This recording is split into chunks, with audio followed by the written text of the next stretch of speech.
تعالي النهاردة نعمل مكون سحري ما يخطرش على بالك. اي بقعة في اي مفرش في اي فوطة عندك هيخليها بجد تنور، بجد تحفة.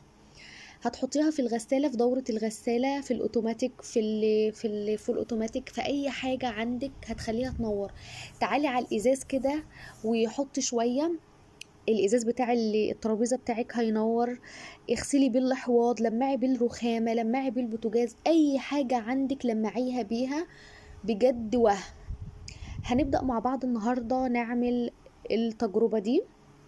انا ما عملتهاش فعلا غير ما جربتها مره واتنين وتلاته، تحفه. جيبي بولة عندك، بس اهم حاجه تكون كبيره لان انا ما جبتهاش كبيره وهتشوفوا ايه اللي حصل.